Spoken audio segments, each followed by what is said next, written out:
1978. Deep in the Utah desert, miles from any town, sits a ghost. The Chiricahua Radio Observatory.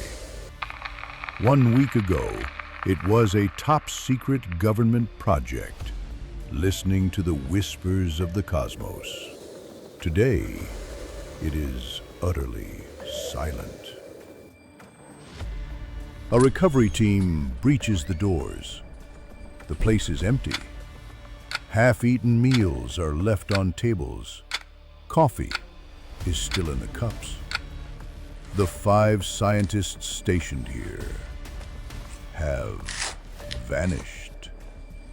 No signs of a struggle, but in the center of the main control room, they find 2 things that will launch a mystery that remains unsolved to this day. The first is a repeating radio signal, looping endlessly.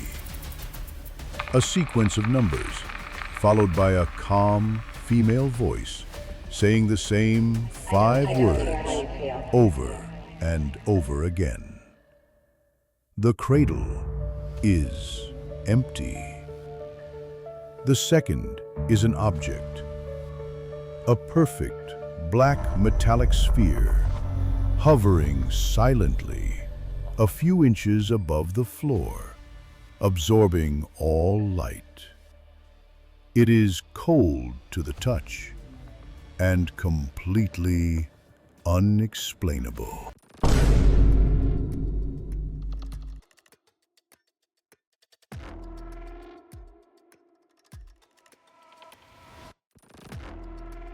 Chapter 1. Project Cicada. To understand what happened at Chiricahua, we have to go back to the height of the Cold War. Project Cicada was officially a deep space listening program, a competitor to SETI, designed to scan for extraterrestrial intelligence. But its secret secondary objective was far more ambitious.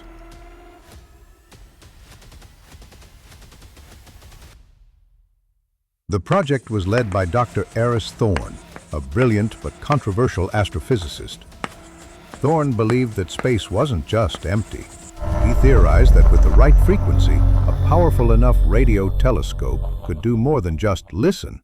It could punch a hole into the fabric of space-time, creating a temporary microscopic wormhole. His team consisted of 4 other top minds, a cryptographer, a quantum physicist, a radio engineer, and a linguist, in case they actually found something. They were isolated for months at a time, their only contact with the outside world a secure radio link.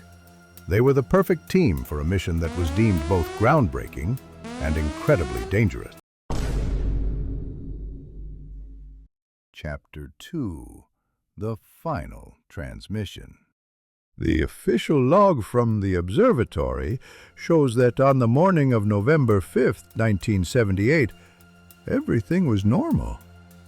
Dr. Thorne's team reported standard signal calibrations, but then, at 14:32 military time, a single anomalous energy spike was detected, an energy signature unlike anything they had ever seen before.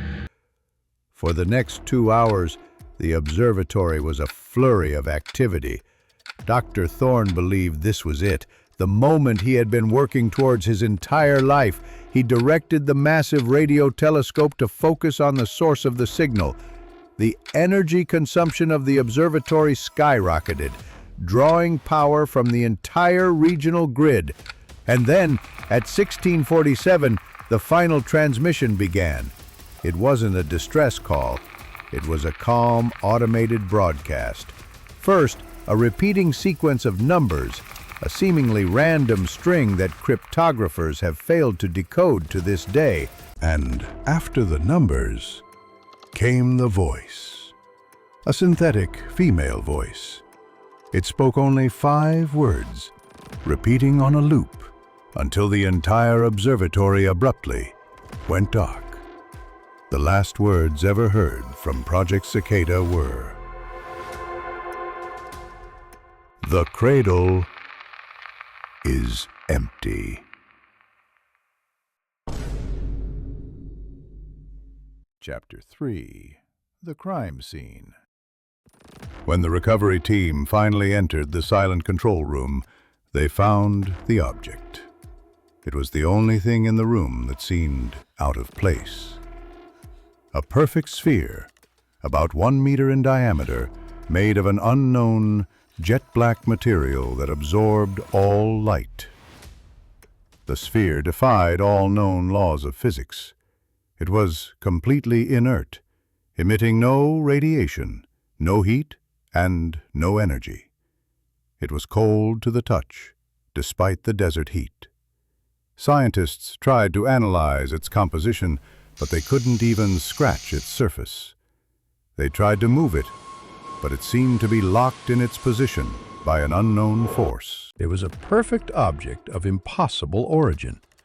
The official government report on the sphere was heavily classified. The public was told the scientists had died in a tragic electrical accident. The observatory was shut down, and the sphere was taken to a location that remains one of the U.S. government's most tightly guarded secrets. Chapter 4. The Theories. With the official story being so unbelievable and the real evidence hidden away, a number of compelling theories have emerged over the decades. Each one tries to answer the same two questions. Where did the scientists go? And what is the black sphere? Theory 1. A government conspiracy. The most down-to-earth theory suggests that Project Cicada was a cover for a secret weapons program. Perhaps the team was developing a new form of energy or a gravity manipulation device. In this scenario, the experiment succeeded, creating the sphere, but was deemed too powerful or unstable.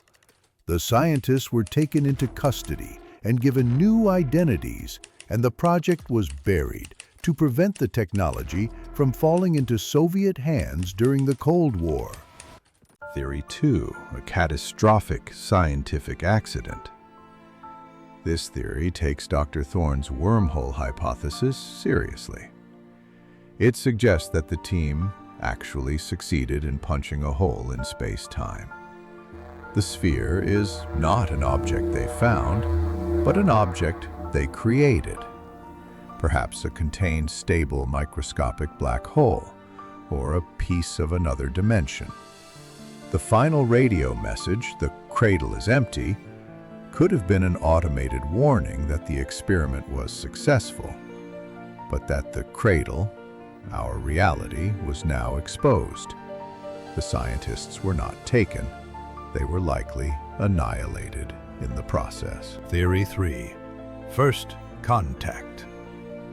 The most extraordinary theory is that the scientists did not create anything. They simply answered a call. In this scenario, the energy spike was a signal from an extraterrestrial intelligence. The cryptic note was a set of instructions given to them by the aliens to prepare their bodies for contact. The capsules were a form of biological transformation, the lead masks a way to protect them from a force beyond human comprehension. The truth about Project Cicada remains hidden, locked away in a classified government vault, or perhaps drifting in the silence between the stars. It stands as a chilling reminder that in our quest to understand the universe, we may sometimes stumble upon questions so profound they change our world forever. Was it a weapon, an accident, or a welcome party? The answer, for now, remains in the silence of the forgotten observatory.